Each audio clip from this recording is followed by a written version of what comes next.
42. O velho Knox. Knox. De jeito nenhum que eu ia admitir, mas o tratamento de princesa do gelo estava me matando.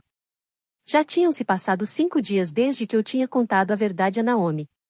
Desde que eu tinha terminado as coisas para poupar os sentimentos dela. E eu estava deprimente. O alívio que eu tinha esperado sentir por terminar as coisas nunca chegou. Em vez disso, eu me sentia mal e inquieto. Quase culpado. Eu estava me sentindo pior do que quando tive minha primeira ressaca há mais de 30 anos. Eu queria que as coisas voltassem ao jeito que eram antes de a Naomi aparecer com margaridas no cabelo. Mas não era possível. Não com ela na cidade me evitando. Não era uma tarefa fácil, já que ela morava com minha avó. Ela tinha cancelado seus turnos no Honky-Tonk. Eu esperava sentir alívio por não ter que enfrentá-la, mas quanto mais ela ficava sem responder às minhas mensagens de texto ou ligações, mais inquieto eu me sentia.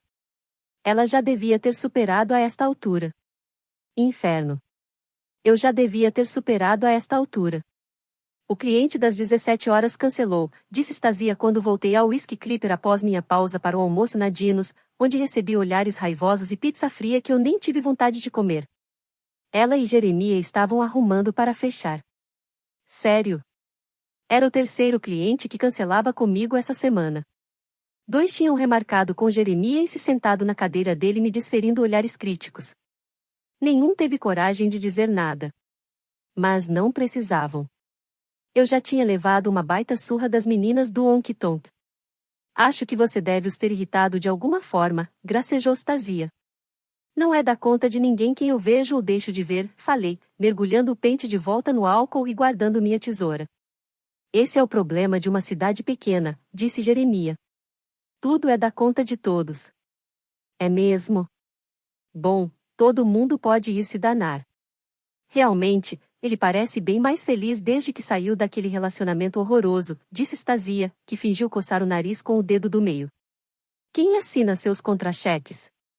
Lembrei-a. Algumas coisas valem mais do que dinheiro. Eu não precisava desses insultos. Eu tinha mais o que fazer. Uma vida para viver. E esses idiotas poderiam simplesmente andar logo e esquecer tudo que tinha a ver comigo e Naomi. Estou indo para o Honky-Tonk, avisei. Tenha uma ótima noite, gritou Jeremiah depois que eu passei.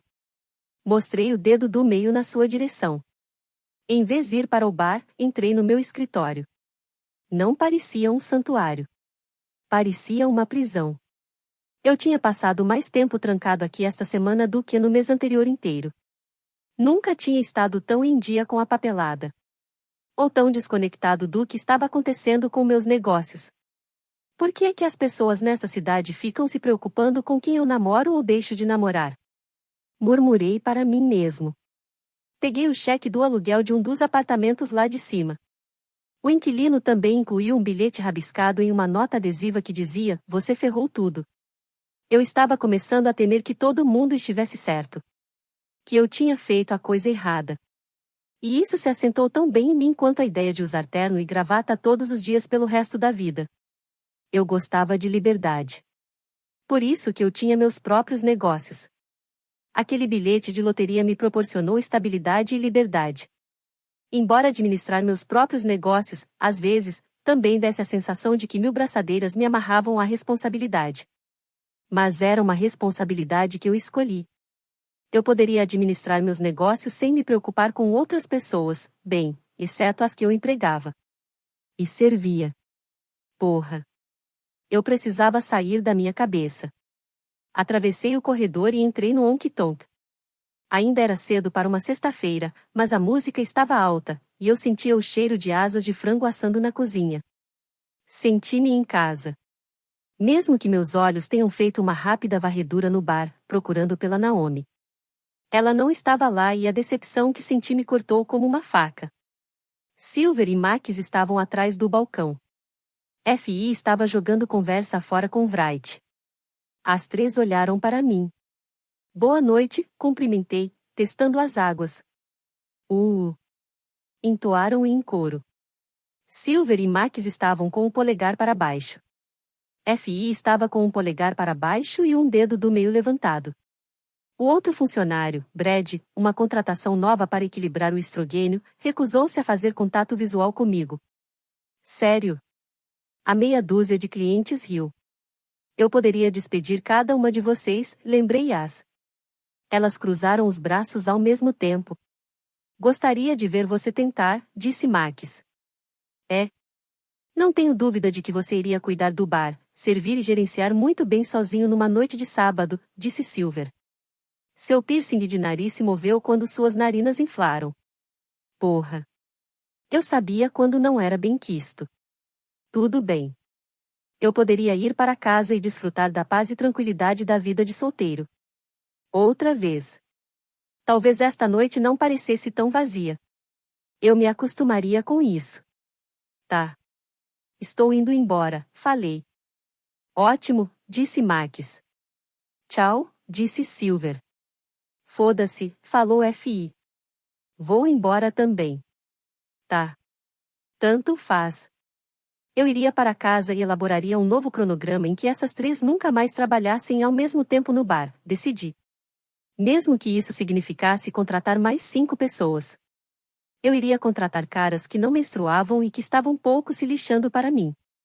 Fantasiei essa vida no passeio tranquilo que fiz na minha bicicleta, serpenteando por Knockemouth e além antes de enfim ir para casa. Afinal, eu não tinha ninguém esperando por mim. Ninguém a quem prestar contas. Eu podia fazer o que quisesse. Que era exatamente o que eu queria da vida. Fiquei tão distraído me lembrando de como minha vida era ótima sem Naomi que quase não notei os veículos na casa da Lisa. Por um segundo, entrei em pânico, perguntando-me se algo tinha acontecido. Se tinha ocorrido outra invasão ou pior. Então ouvi a música, o riso. Pedalei lentamente, esperando ter um vislumbre dela. Não tive tanta sorte. Estacionei minha bicicleta na minha garagem e estava indo para a porta da frente quando o cheiro de fogueira atingiu minhas narinas. Se Lisa queria dar uma festa sem me dizer, o problema era dela, decidi, abrindo a porta. Vailon atacou, suas patas arranhando minha calça conforme ele latia e gemia sobre como ele estava com fome desde o seu lanche da tarde. Vamos. Intervalo para xixi primeiro, depois janta. Fui direto para a cozinha e abri a porta dos fundos. O cachorro passou entre as minhas pernas.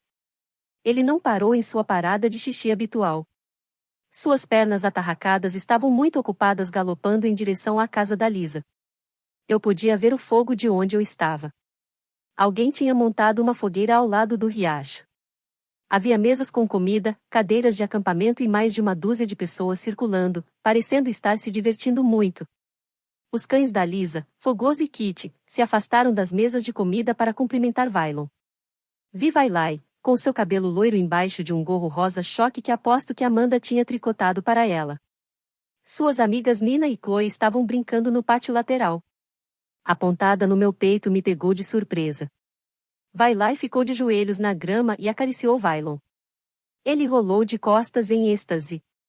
Esfreguei minha mão distraidamente sobre o peito, questionando-me se era indigestão por causa da pizza fria e ruim. Faróis cortaram o quintal quando outro carro entrou. Reconheci a minivan. F.I., seu marido e seus filhos carregando cadeiras de acampamento, pratos cobertos, e um pacote de 6 latinhas. Ótimo. Minha própria família e agora meus funcionários estavam do lado dela em tudo isso. Era por isso que eu precisava de 1000 hectares longe daqui. Então eu a vi. Naomi à luz do fogo. Ela usava aquela legging apertada que exibia cada centímetro de suas pernas quilométricas. Botas femininas com revestimento de pele. Um suéter grosso e curto por baixo de um casaco térmico. Seu cabelo era um amontoado de cachos que brilhavam na cor âmbar à luz do fogo.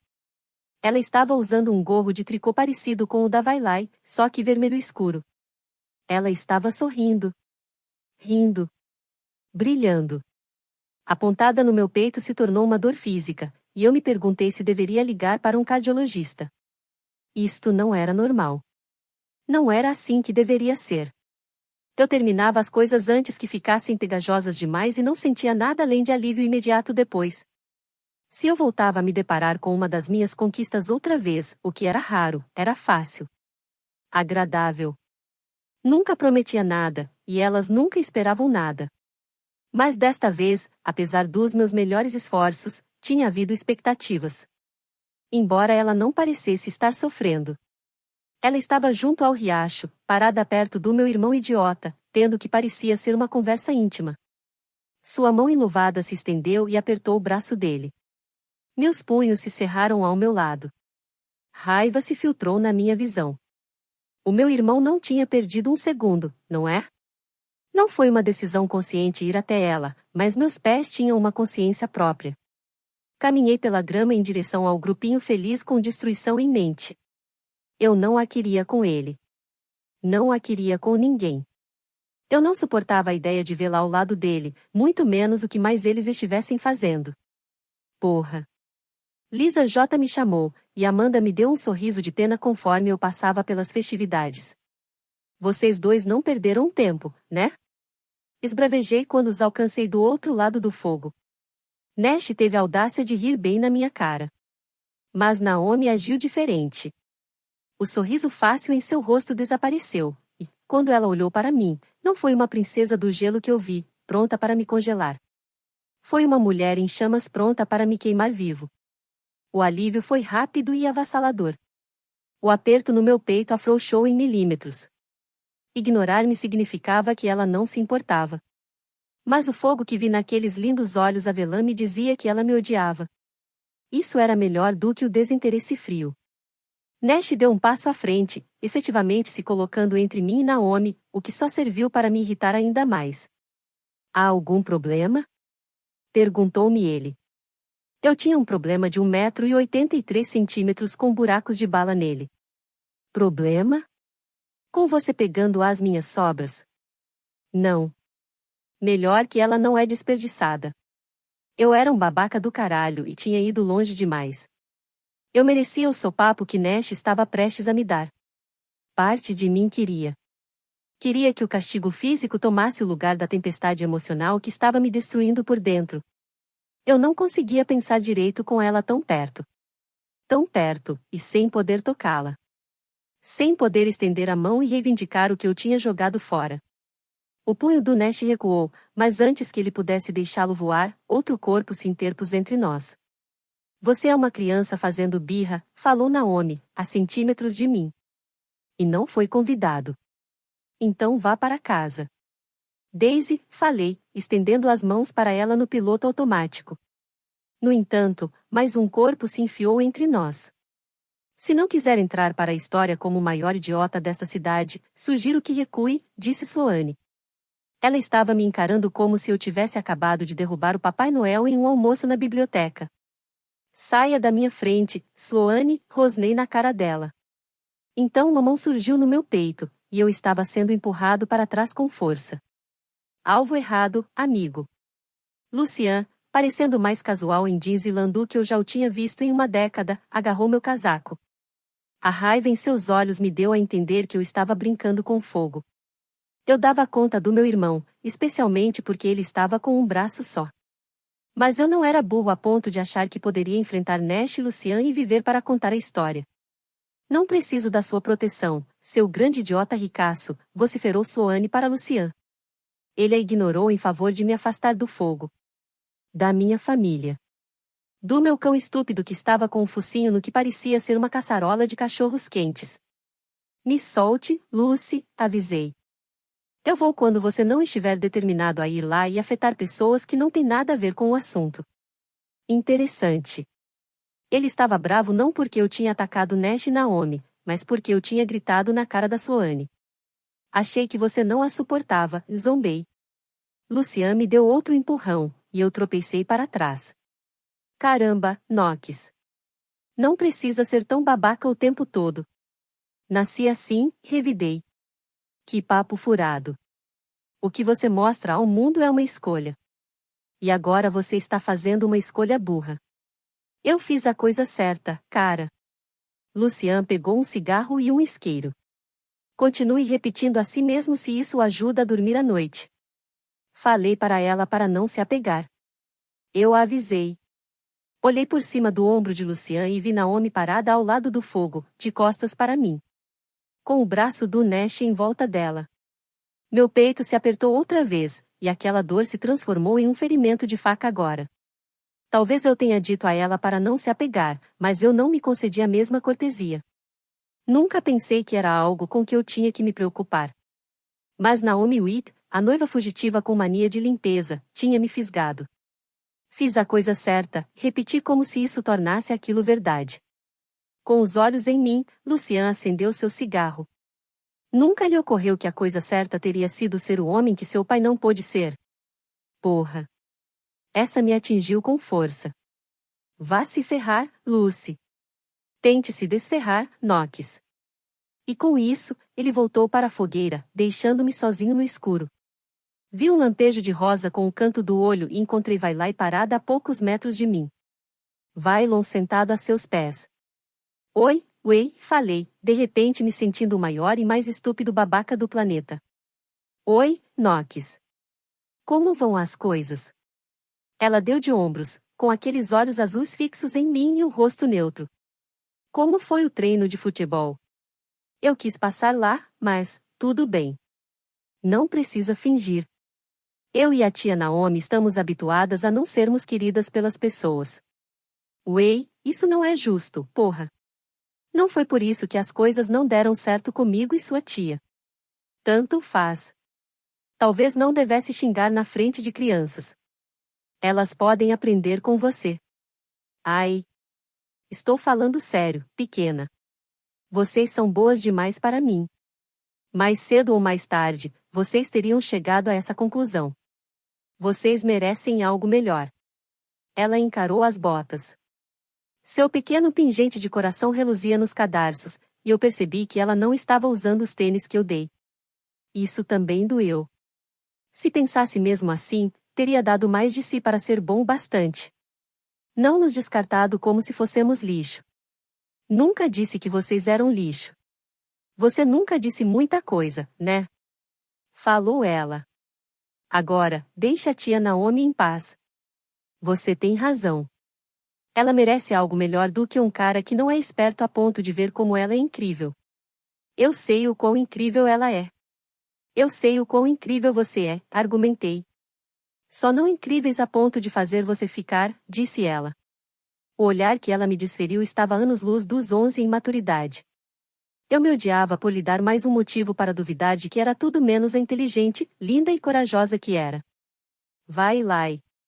Vamos, chamou Nina, erguendo no alto um saco gigante de marshmallows. É melhor você ir, disse-me Vailai. Você deixa a tia Naomi triste e eu não gosto disso. Você vai colocar ratinhos na minha casa? Perguntei, esperando que uma piada consertasse alguns dos danos. Para que me dar ao trabalho? Não adianta se vingar de alguém burro demais para se importar. Ela se virou e se dirigiu à fogueira, depois parou outra vez. Vou ficar com seu cachorro, falou ela. Vamos, Vailon.